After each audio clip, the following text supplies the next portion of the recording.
Tai sveiki, klausytojai, gerbėjai, sekėjos. Iš tikrųjų, kaip ir žinote, dar kartą priminsiu, kadangi žiūriu į viską gyvenime holistišką, o ypač į grožį, kad viskas, kas viduje, tas yra išorėje ir mūsų oda didžiausias organas, tai tikrai atspindi aibę problemų, ar ne? Tai ir pagreitintų senėjimų, ir spogais, akne, suvešėjusią rozaciją ir taip toliau, ar ne? Tai aibė problemų, nekalbant net ir apie alerginės reakcijas.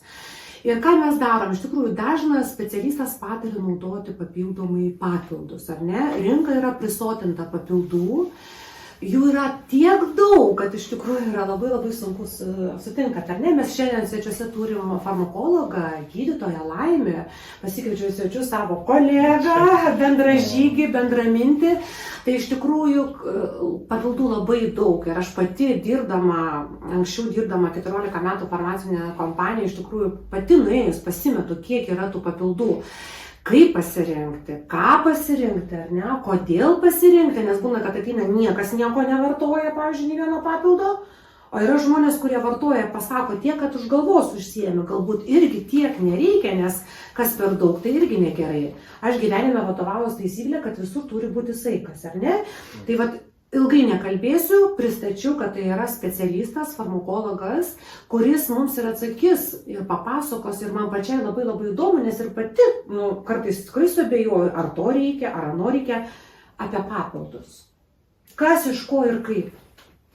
Na, iš tikrųjų, tai tema tokia gan svarbi ir sakyčiau, ne tiek svarbi, ir kad labai imli informacijai. Nes jeigu šiaip pasakyti keliais žodžiais ar keliais sakiniais beveik neįmanoma, kiek įvairiausių aspektų apima tą, sakykime, kad ir išsirinkimą, pasirinkimą tinkamo papildo. Pirmiausia, tai reikia žinot, kad organizmas tai yra tokia holistinė sistema. Jinai nėra tokia, kad nelabai suprantu, aš kad ir pirmą problemą pasakysiu, kurią dažniausiai galvoja, imsiu, nusipirksiu atskirą mikroelementą, kokį nors cinką, pavyzdžiui, ir imunitetas susitvarkys. Jo labiau čiulpinukai yra įvairių su cinku, viskas ir atrodytų, čia problema ir išspręsta. Bet nėra taip, nes organizmas yra sudėtinga sistema ir ne vienas mikroelementas nulemia. Nulemia visuma įvairių tarpusavį susijusių ir imuninių reakcijų, ir, sakykime, jeigu kalbam apie tą pačią odą, tai čia susiveda irgi, odagi didžiausias mūsų organas, kurio plotas yra beveik 2 kvadratiniai kilometrai vidutinis. Atsiprašau, metrai kvadratiniai. Taip, o kiek dar funkcijų lieka? Taip. Pagrindinės funkcijos ir kvėpavimo ir šalinimo. Ir pagrindinis barjeras, ir, pavyzdžiui, jeigu nesveika oda, tai atsiranda vartai organizmą įvairiems susirgimam. Lygiai taip pat ir atsiranda, pavyzdžiui, jeigu netinkama odos barjerinė funkcija arba netinkama, kad ir odos liaukų sekrecija, tai atsiranda bloga mikroflora odoj pradeda ir atsiranda dėl to kvapas, bet ne tik kvapas, bet ir visos kitos problemos. Taip. Su imunitetu susijusios problemos. Spuogai atsiranda ten, jūsų minėti visokie odos negalavimai. Tai čia dabar vienas aspektas, kad negalima taip galvoti, kad vieną išsirinksiu kažkokį elementą ir aš susitvarkysiu viską. Kitas yra labai svarbus dalykas, panagrinėjus, netgi sudėtiniai preparatai, atrodo ir įvairūs žoliniai ten elementai, yra kartais įdedami tik tam, kad užrašas būtų gražus, tiek žolių, čia labai jau didelė išsami sudėtis, o pasižiūri giliau. Kiekis. Ten kiekis visiškai netinkamas, kuris, pavyzdžiui, jeigu taip rimtas produktas, tai visada jame bus toks kiekis, kuris jau kažką tai veikia. O tas veikimas, kaip kitaip objektyviai mes jį pamatuosim, tai pagrindinis dalykas, kuris objektyviai duoda išmatuoti, tai yra klinikiniai tyrimai. Jeigu pasižiūri cituotose, ne bet kokiuose reklaminėse, bet cituotose moksliniuose žurnaluose, tiek tai straipsnių yra apie tokią medžiagą ir konkrečiai klinikiniam tyrimam buvo naudojama toks ir toks kiekis ir gautas toks ir toks efektas. Tada mes galime rimtai žiūrėti į tą produktą. Dabargi dažniausiai būna tokie arba mikrokiekiai įdėti, arba įdėti ale milteliai. Pavyzdžiui, milteliai tokio augalo. Ką tai reiškia milteliai? Imkim, sakykim, bulvę, ar ne? Išdžiovinkim ir sutarkuokim ir gausim miltelius. Bet ar jie turi vertę? Tai va aš ir kalbu apie tai, kad jeigu ten įdėta tos bus, kad ir gramas į kapsulę, kas daugiau ir netelpa į, pavyzdžiui, kapsulę, tai tų miltelių kiekis apskritai tada gaunasi ten toks mažytis kiekis, kuris neturi jokio fiziologinio faktiškai. Bet žiūrėkit, Laimė, aš, pavyzdžiui, kada savo klientam, pacientam akcentuoju, jūs visada žiūrėkit sudėtį, žiūrėkit, ar yra moksliniai tyrimai, ar ne, kas ką daro, kaip kas susiveda ir žiūrėkite skaičius, koks kiekis. Taip. Ta prasme, skaičiai yra tokie vieni iš lemiančių dalykų. Taip, ir ne tik skaičiai, dar jeigu vėlgi pasikartosiu, va, tas pats su milteliais, jeigu atrodytų, va, įdėta 0,5 gramo miltelių, tai nereiškia, kad ekstraktas. Pavyzdžiui, aš galiu kaip pavyzdį pasakyti, ne? Visiems žinoma gerai augalas ciberžolė, kuris tikrai labai naudingas, jeigu mes jį naudojam teisingai ir tos formos, kuris yra pasisavinamas organizme. Tai imkim miltelius. Milteliuose aktyvių kurkuminoidų, pavyzdžiui, kiekis būna iki 3 paprastai procentų. Va tie maistiniai milteliai. Tai kaip prieskonis naudojamas. Tai puiku, bet didelio efekto iš tos tikėtis tikrai neverta. O ekstrakte, kaip palyginimui, to paties kurkumino ekstrakte, kur jau sukoncentruojami tie kurkuminoidai, yra nuo 97 iki 100%. Ir dar negana to, kad ir ta forma nėra labai gerai pasisavinama, tai norint geriau pasisavinti, kūriamos įvairios formos ir panašiai. Taip kad čia ir kiekis svarbu, ir forma svarbu, ir sudėtis svarbu, ir pagaliau netgi atrodytų, kad jeigu ir kiekis atrodo ir geras kiekis, viskas, bet, pavyzdžiui, mikroelementas, sakykime, cinkas. Jeigu jis bus cinko oksido pavidale, neorganiniam pavidale, jis bus beveik nepasisavinamas. Jeigu organinis cinkas, pavyzdžiui, cinko glikonatas, jau bus žymiai geriau pasisavinamas. Tai čia ant tiek daug reikia žinių turėti, kad tinkamai išsirinka, čia atskiras yra mokslas. Atskiras mokslas. Bet aš tikrai, pavyzdžiui, gerai, specialistai tai žino, ne? Ir kai kurie specialistai dar ir to nežino. Bet, ta prasme, kaip tam paprastam žmogučiui, nueini ten pas savo specialistą, gerai, specialistas tave naviguos, ar ne, tau padės. Čia turbūt geriausias būtų variantas. Pasitikėti, pavyzdžiui, ar ne, farmacijos specialistų, pasitikėti, pavyzdžiui, ten galbūt irgi diplomuotų, atitinkamų grožio specialistų ar gydytojų savo be abejo. Bet, pavyzdžiui, jeigu be visų šitų išvardintų specialistų, pavyzdžiui, į ką žmogus pirkėjas, klientas, pacientas turėtų atkreipti dėmesį, patys pagrindiniai dalykai, į skaičių, ar ne, ką jis turi žinoti, kad atėjau paprastas pilietis, noriu nusipirkti kuo kokybiškiausią papildą. Bet koks jūsų būtų patarimas tada tokiam žmogui? Aišku, labai sudėtinga, reikėtų atskirai kiekvieną medžiagą žiūrėti, kokiam pavidaliai. Ar tos dozės atitinkamai, čia aišku, reikia jau faktiškai būti mokslininku, kad tą visą išnagrinėti. Tai va, tokiu atveju vis tiek klientas geriausia, tai kai gauna rekomendaciją pas specialistą ir ne bet kokį specialistą, o tas, kuris domisi toj srityje. Nes jeigu, pavyzdžiui, šiaip imsim, kad ir ar vaistininkus, ar gydytojus, kurie nesispecializuoja, mes irgi tie profiliuoti gydytojai, tai jie nelabai turi galimybių studijuoti viską. Taip, jie savo srity dažniausiai. Tai čia mitybos specialistai galėtų, gal net kai kurie daugiau domisi tą natūralią mediciną ir panašiai. Čia tikrai reikia specializuotų žmonių, kurie toj srity daugiau žinių turi. Tai iš tikrųjų, tai kaip ir specialistas pasakė Laimės, kad iš tikrųjų labai svarbu yra turėti savo vedlį, ar ne? Taip. Domėtis, jeigu pačiam įdomu ir žmogaus priklauso. Ir galbūt irgi dar vienas dalykas, kad tiesiog yra irgi tam tikri papildai, kuriais verta tikėti, kuriuose tikrai yra tai, apie ką mes šnekėjom. Taip, ir dar paskutinį akcentą noriu uždėti tai, kad labai svarbu, kad papildo sudėtyje būtų medžiagos tarpusavį suderinamos, nes ne visos deri tarpusavį. Čia labai gera mintis. Čia kaip ir kosmetikoje, atsiprašau, pertrauksiu jūs.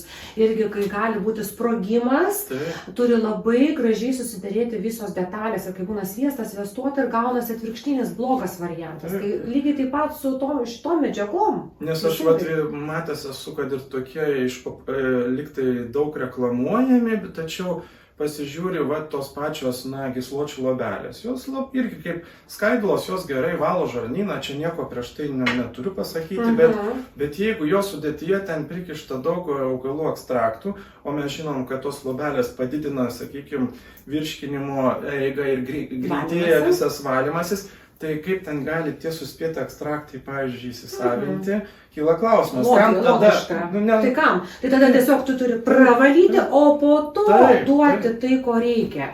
O kadangi vis tiek noriu pasinaudoti galimybę, kai jūs esate svečiuose, ir labai tuom džiaugiuosi be abejo, ir kadangi daug klausytojų ir klausytojom yra labai įdomi ta oda, nes aš esu odos specialistė, pavyzdžiui, ateina labai daug klientų turi ir aplamai mūsų geografiniai platumoje, labai daug žmonių turi aknę. Labai.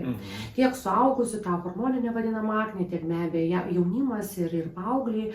Galbūt jūs galėtumėte akcentuoti, kas yra svarbu, nes aš, pavyzdžiui, akcentuoju savo dalykus, tai jau mano žmonės žino apie tai, bet tiesiog ir savo pasitvirtinti ir man jūsų labai nuomonė svarbi. Kokias medžiagas galbūt, kokius niuansus, pagrindinės detalės esant akniai. Ką jūs kaip specialistas? Čia yra susirgimas, kaip jūs minėjot, yra ir hormonaliniai faktoriai įtaką turi, ir apskritai organizmo bendra fiziologinė būsena. Ir čia vėl, irgi kompleksiškai reikėtų žiūrėti tą problemą. Neužtenka vien galvoti tai, kad čia gerą kremą pasitepsiu, ar ten kokius vaistus vietinio pobūdžio panaudosiu. Visuma. Taip, vėlgi grįžtam prie to paties, kad reikia į visumą žiūrėti organizmą. O dar galiu pasakyti dabar apskritai, bet koks gydymas nebus tikrai tvarus ir ilgalaikis ir efektyvus, jeigu mes nesutvarkysim bent jau savo žarnyno sistemą. Atrodytų smulkmena, bet nuo mūsų žarnyno sistemos, nuo to, kokia ten biopusiausvyra yra, ar kokie mikroorganizmai dominuoja, ar gerėja, ar blogėja, ar tie, kurie skatina rūgimo procesą, ar tie, kurie puvimo, pavyzdžiui, tai labai didelis skirtumai yra.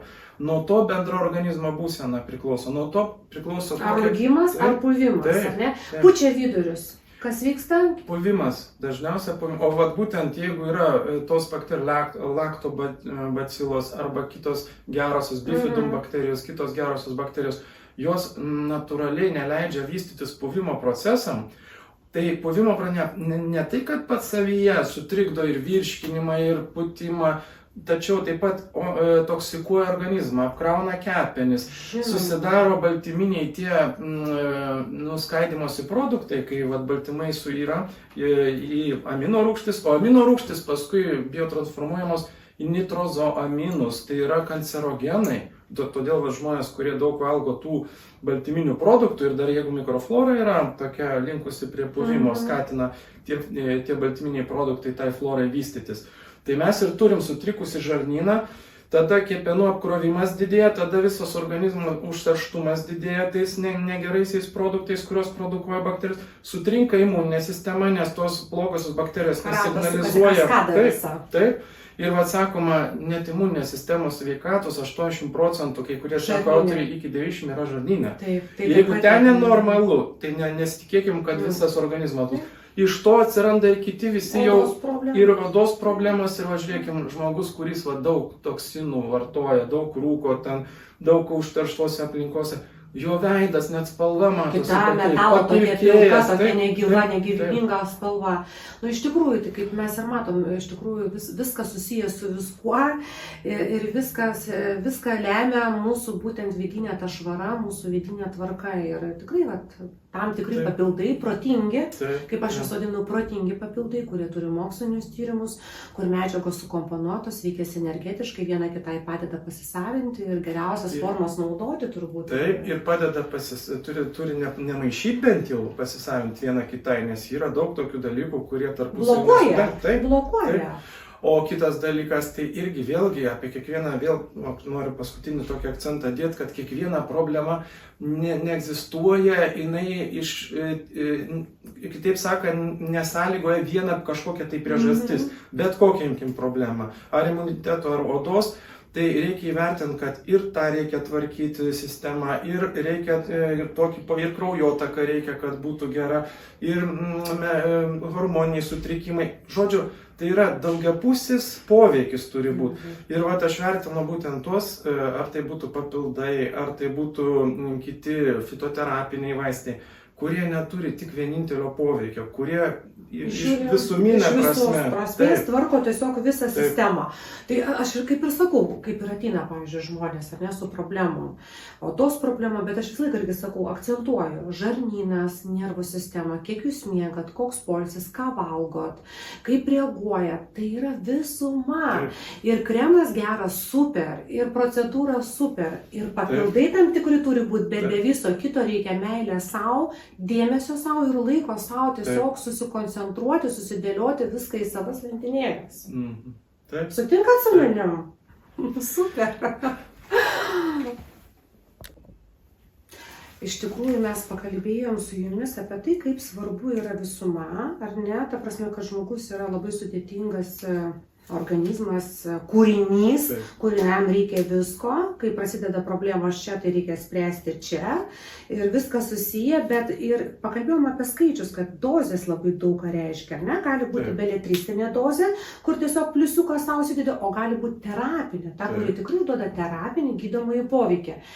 Ir dar, žinot, toksai įdomus, aš irgi visą laiką galvoju, kadangi, žinot, pas mane kremai, fluidai, serumai, įvairiausios tekstūros, gama didelė plati, kas ką daro, jie skirtingai daro. Tai aš kartais irgi galvoju, yra, pavyzdžiui, papildai, yra tirpalai, ar ne, skystis geriamas ten, ar ne, yra kapsulytės, yra miltukai. Kai tu geri, pavyzdžiui, tau yra tam tikra griežtai nustatyta kažkokia tai problema. Tu geri galbūt ten 1-2 medžiagas, tai jas galima sutalpinti kapsulytę. Bet aš dabar tada galvoju logiškai, jeigu tau yra biški daugiau problemyčių ir reikia patvarkyti didesnę dirvą, išpurenti ar ne tą žemę, kaip sakoma, daugiau problemų spręsti, reikia daugiau medžiagų ir kaip jas tada sutalpinti tą kapsulytę. Tai ar, pavyzdžiui, negeriau sutalpinti į miltelius? Visiškai teisinga pastaba. Reiškia, jeigu taip vėlgi kompleksiškai žiūrėsim, tai teisingai pasakėt, jeigu imsim kapsulę paprastą, net ir didelę kapsulę jau tokia, kur sunkiai net nuryjama, čia paprastai, dar žiūrint pagal tankį miltelių, bet aš galiu pasakyti, sutalpinsim nedaugiau kaip 1 gramą įvairių medžiagų. Tai dabar žiūrėkim, kaip jeigu į kapsulę dėsim vien, pavyzdžiui, kiek mums reikia magnio arba seleno arba kitų mikrocinko, sakykim, to paties. Tai jeigu imsim organinės formos, organinės molekulės yra didelės, santykinai didelės grandinės yra. Tai paprastai to paties cinko organiniam pavidale, kuris geriau pasisavinamas, kurio aš minėjau, kad jisai žymiai geriau organinės formos, dažniausia kaip taisyklė. Tai jau iš karto mes turim didelį kiekį, to paties cinko didelį kiekį, kuris užims didelę šios kapsulės dalį. Jeigu kalbėsim apie tą dozę, kuri jau tikrai yra reikalinga organizmui. Aš jau nekalbu apie makroelementus kaip magnis, pavyzdžiui, tai čia iš viso vien magnio kiekis paros dozė, organinio magnio netilps į vieną. Netilptų į vieną kapsulę. Tai vat vien apie tai kalba eina. Dėl ko kartais dedamas, pavyzdžiui, magnio oksidas, kadangi magnio oksidas tai neorganika, jinai mažesnė molekulė, santykinai magnio kiekis ten yra žymiai didesnis, berods 60% visos masės tų miltelių jau sudaro magnis, bet kas iš to jisai beveik nepasisavinamas, labai sunkiai pasisavinamas. Tai užtat į kapsulę mes galim tik tai labai ribotą laiką, ribotą kiekį sudėti medžiagų. Arba tai turi būti medžiaga labai... Taip, arba tai turi būti medžiagos, kurios labai aktyvios, sakykime, jau čia cheminės kai kurios medžiagos, kur ten ir mikrogramais yra poveikis.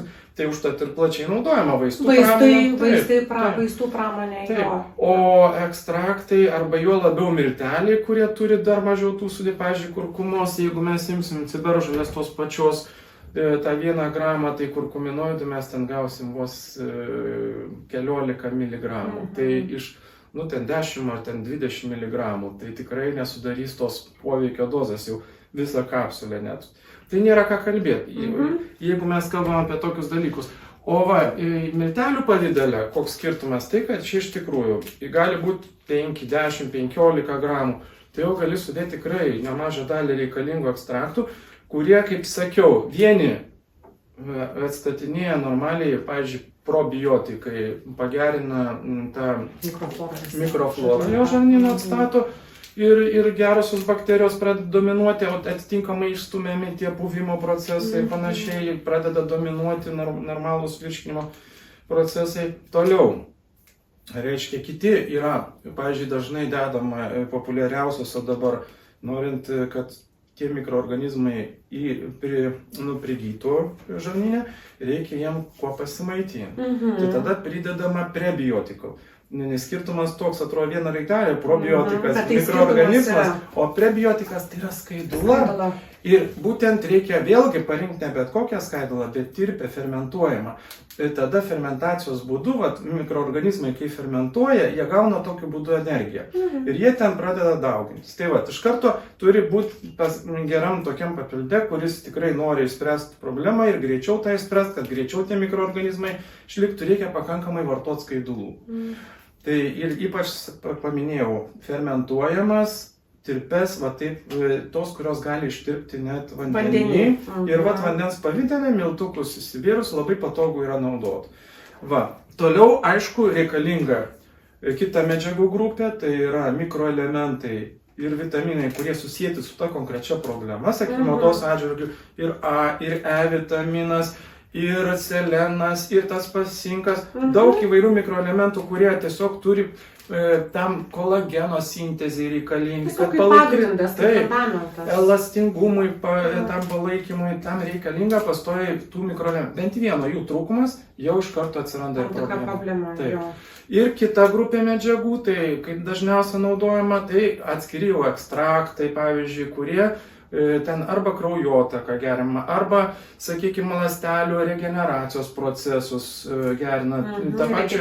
Regeneracija tai yra, kai ypač tie žmonės, kurie piktnaudžiauja saulę per daug, arba ten, jeigu kalbėsim apie odą, arba ten vėlgi tam toje aplinkoje, kuri žaloja daug laisvų radikalų, tai paprastai įeina ir ekstraktai, kurie, kaip minėjau, gerina arba kraujotaką, arba metabolizmą medžiagų, arba hormoninę pusiausvyrą koreguoja. Lygiai taip pat yra grupė medžiagų, kurie turi antioksidacinį poveikį. Čia irgi labai svarbu. Tai čia ne ta žodis, kai jūs... Tai jau kiek mes išvardinom skirtingų... Ir pavyzdžiui, jeigu žmogus gauna visko, gali viską išgerti, tai nuostabu yra iš tikrųjų. Ir svarbiausia, pažiūrėti reikia taip, kiek gali būti, jeigu normaliom dozėm tikrai fiziologiniam tom įdėtos medžiagos ir jos viename preparate praktiškai atstot gali daugybę kitų, kurie ir piniginė išraiška žymiai naudingiau. Jo, iš tikrųjų jūs labai teisingai pasakėt, nes būna, kad žmogus ten, pavyzdžiui, pamato kažką, arba ten sužino, oi, šitas daiktas, arba ten šitas produktas, ar šitas kremas, ar dar kažkas labai brangiai kainuoja. Bet sakau, palaukit, stop, paskaičiuokim, ar ne? Ten, pavyzdžiui, kaip jūs ir sakote, ten, pavyzdžiui, naudoja ten kokį 10 kremų ir iš tikrųjų tie 10 kremų tu gali sutraukti kokius 2-3 preparatus, kurie tą patį ir dar geriau padarys ir eigoje rezultate daug mažiau nuokėsi tų pinigėlių. Tai iš tikrųjų reikia tik labai gerai pagalvoti.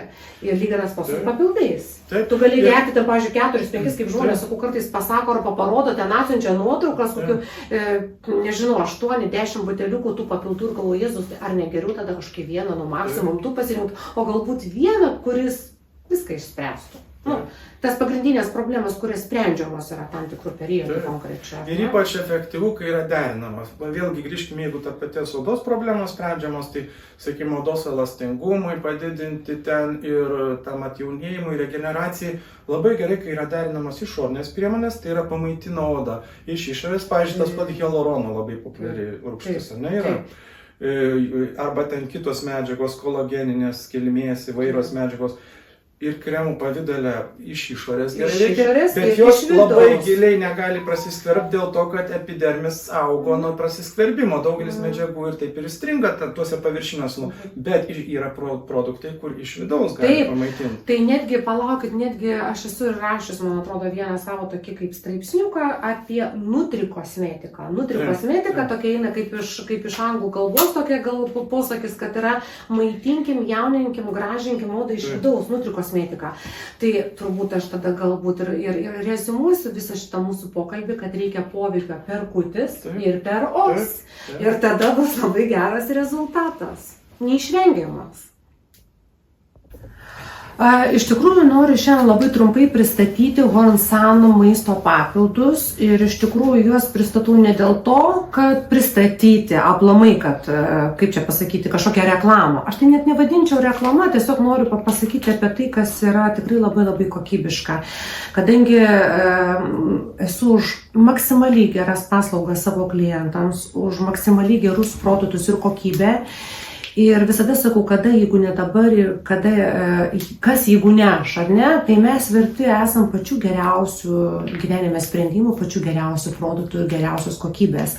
Nes laiko mes neturime tiek daug, kad, ką žinau, turbūt, kad vartoti ir gyventi nekokybiškai. Tai Horsano tie papildai mane sužavėjo būtent tuom, kad jie yra pagristi, visos veikliosios medžiagos pagristos yra moksliniais tyrimais. Aš irgi esu tos nuomonės, žinot kokios? Galėčiau pritarti tam posakiui, ieškok ne nuomonių, ieškok mokslinių tyrimų, ieškok informacijos. Tai vat būtent moksliniai tyrimai atspindi tikrąją informaciją. Plius, kas dar čia yra, pakutis, kuriame yra milteliai. Kaip ir mes kalbėjom su specialistu, farmakologu, tai yra labai labai svarbu, nes jame telpa visko, ko reikia šiandien čia ir dabar visam mano kūnui, visoms mano kūno dalims ir labai nemažai problemų ar problemėlėms spręsti. Tai iš tikrųjų yra 3 rūšių, yra, kurį aš pati dabar šiuo metu vartoju, nes esu jautraus virškinimo savininkė, tai yra žalioji pakuotė yra virškinimui, žarnynui atkurti, mikroflorai, nes labai daug žmonių turi problemų, žinau, kad tik ne aš viena, tai esu šitos pakuotės, kaip sakoma, potenciali vartotoja. Yra mėlynoji pakuotė, kuri yra skirta norint pagreitinti metabolinį procesą, kada norima numesti svorį, reguliuoti svorį, cukraus kiekį kraujyje reguliuoti, kas yra labai svarbu ne tik diabeto pacientam, bet ir visiems kitiems. Ir lygiai taip pat rausvoji pakuotė, kuri yra skirta imuniniai sistemai gerinti, energijos duoti, kada žmogus pasilpęs po ligų, po studijų, po įvairiausių, kad ir motinystės atostogų, kada reikia duoti jam jėgų, pavyzdžiui, pavasarį, ne, mes visi pritrūkę esam gerųjų medžiagų. Tai yra man labai patogu, aš esu labai aktyvus žmogus, daug dirbu, daug mokus, daug keliauju ir daug kitų dalykų darau. Tai labai patogi ta pakuotė. Nors aš iš tikrųjų pirmiausia tai žiūriu į veikliąsias medžiagas, į sudėtį, į tiek kokie yra skaičiukai, ar tai yra tik tai pliusiukas, kad aš išgėriau, ar tai yra tikrai nauda, kuri duos mano organizmui naudą, tikrą terapinę. Ir labai labai patogu vartoti iš tikrųjų, ar darbo metu, ar po darbo, ar prieš darbą, va tiesiog supili miltukus ar ne, į vandenuką, išmaišai ir išgeri. Ir nieko tau daugiau nereikia valgyti 10 kapsulių, ten vienas ryte, kitas vakare. Pavalgi ryte, nori dienos metu, nežiūrint kada, tu gauni visko, ko reikia, skaidulų, probiotikų, prebiotikų, vitaminų, mineralų, tai rodai plaukams, žarnynui ir imuniniai sistemai. Tai va, tai aš manau, kad pasirinkimai mūsų gyvenime kiekvieną dieną daro mūsų gyvenimą tokį, koks jis yra. Geri pasirinkimai gerą gyvenimą daro.